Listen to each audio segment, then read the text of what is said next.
Épisode 27, action. 12 mois, 4 trimestres, 3 challenges. Je me suis fixé 3 objectifs pour cette année 2022 qui me permettent de construire un patrimoine grâce à mes investissements tout en assainissant mes finances personnelles. Le mois de septembre est terminé, il est grand temps de voir quels sont les résultats de ce 3e trimestre 2022. Parlons peu mais parlons bien, mais surtout parlons fric.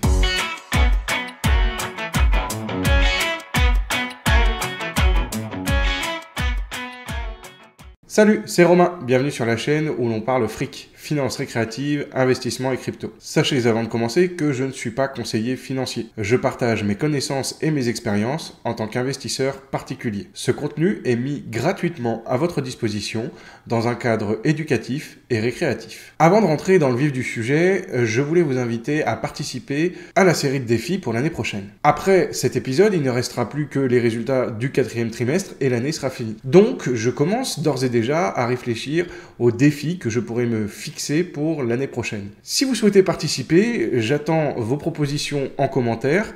Je ne manquerai pas de vous citer si jamais votre proposition est retenue. Et toi, le blagueur au fond?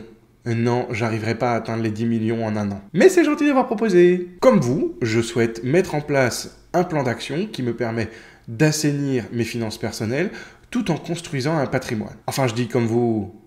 Vous êtes abonné? Si c'est pas le cas, qu'est-ce que vous attendez? Je publie chaque semaine des vidéos sur les finances personnelles, les investissements et l'argent en général. Alors n'hésitez pas à nous rejoindre en cliquant sur le bouton d'abonnement et en cochant la petite cloche afin d'être notifié dès que je sors une nouvelle vidéo. Bref, dans cette série, je partage avec vous les résultats des challenges que je me suis lancé en tout début d'année. Et pour ceux qui viennent juste de rejoindre la chaîne et qui ne connaissent pas encore cette série, jetons un coup d'œil aux 3 challenges que je me suis fixé en début d'année. Le premier objectif que je me suis fixé, c'est de reconstruire mon épargne de précaution. Ensuite, je voulais toucher mes premiers revenus locatifs. Et enfin, le 3e challenge était de toucher 100 € de dividendes avant la fin décembre 2022. Alors, rentrons un petit peu dans le détail. Commençons avec l'épargne de précaution. Pour ceux qui se demandent encore ce qu'est une épargne de précaution, je vous invite à aller regarder ma vidéo sur l'introduction aux finances personnelles que je vous mets juste là. Pour rappel, je me suis fixé l'objectif pour mon épargne de précaution à 16 000 €. Dit comme ça, de but en blanc, ça paraît énorme, et pourtant, ce n'est pas une épargne de précaution pour ma petite personne, c'est l'épargne de précaution pour mon foyer. Pour définir le montant de cette épargne, j'ai étudié les différentes dépenses que faisait mon foyer avec les factures, et j'ai pris cette décision arbitraire en estimant que ce montant permettrait à ma famille de pouvoir vivre quelques mois en cas d'aléa de la vie. D'autant plus qu'il faudra peut-être revoir le montant de cette épargne compte tenu de l'inflation actuelle. Je pense qu'aujourd'hui on est avec une inflation qui oscille autour de 5%.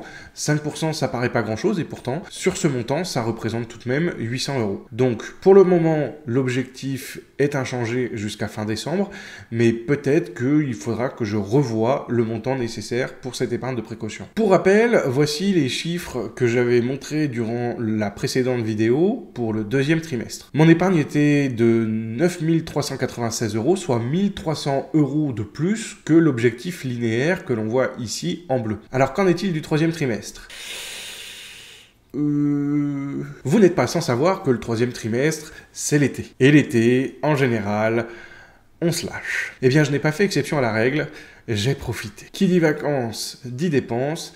Qui dit dépenses dit moins d'épargne. Voilà les résultats du 3e trimestre. La courbe rouge, qui est en fait le réel, c'est-à-dire ce que j'ai effectivement mis de côté pour cette épargne de précaution, est passée ce mois-ci sous la barre linéaire d'objectif. Alors, pas de beaucoup, mais si l'on considère que j'étais en avance au dernier trimestre et que je suis en retard sur ce 3e trimestre, effectivement, les résultats sont un peu décevants. Mais alors, pourquoi est-ce que je n'ai pas atteint mon objectif trimestriel? J'ai regardé mes dépenses et j'ai décelé 3 grandes raisons. La première, comme je le disais, ce sont les vacances. Alors non, je ne suis pas parti aux Bahamas, mais nous sommes partis en famille, nous avons profité, nous avons fait des tonnes d'activités et donc nous avons dépensé un peu plus que lors d'un mois standard. Le second facteur, c'est une dépense qui n'était pas prévue, du moins au mois de janvier 2022. Si vous l'avez manqué, j'ai publié récemment une vidéo sur la plateforme Brix. Je vous la mets juste là. Brix est une plateforme qui permet d'investir dans l'immobilier à travers un système de royalties. Or, il s'avère que la plateforme a organisé une levée de fonds et comme je crois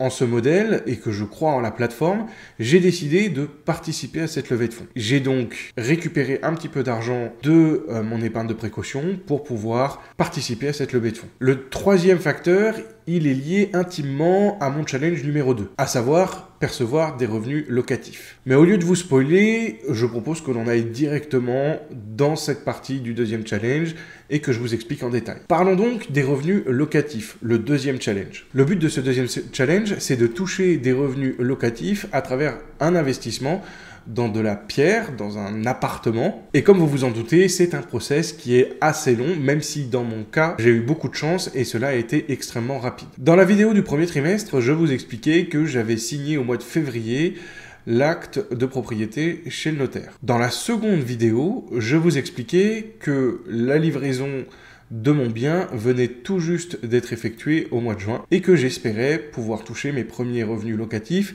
au mois de juillet. J'ai fait le choix, compte tenu de la situation géographique de mon bien, de déléguer la gestion de cet appartement à une société. C'est cette société qui s'est occupée de rechercher un locataire. Après quelques semaines, la société a enfin trouvé un locataire. Néanmoins, cela a engendré 2 dépenses supplémentaires. D'abord, la vacance locative initiale, c'est-à-dire le temps durant lequel j'avais le bien, le prêt a été mis en amortissement et jusqu'au moment où le locataire est enfin arrivé. C'est-à-dire une période durant laquelle je ne percevais pas de revenus, je ne touchais pas les loyers. Et ensuite, la deuxième dépense, c'est le forfait que me facture l'entreprise de gestion pour la recherche de locataires, afin de couvrir ses frais administratifs, puisque ce sont eux qui s'occupent de mettre des annonces et d'effectuer les visites, trier les dossiers afin de sélectionner le locataire idéal. Eh bien, cette prestation a un coût, elle est venue se soustraire au premier loyer que j'étais censé toucher. Par conséquent, j'ai payé quasiment 2 mois de mon emprunt sans avoir aucune rentrée d'argent. Et donc, j'en reviens au premier challenge. C'est donc à cause de cela qu'une partie de l'argent qui était destiné à mon épargne de précaution est parti dans mon bien en location. C'est donc le lien que je fais entre le premier et le deuxième challenge. Donc, je planifiais de toucher mes premiers loyers au mois de juillet, mais je ne les ai pas touchés puisque je n'avais pas de locataire. Ensuite, au mois d'août, j'ai enfin eu un locataire qui est arrivé à la moitié du mois environ. Donc du coup, je n'ai touché que la moitié du loyer.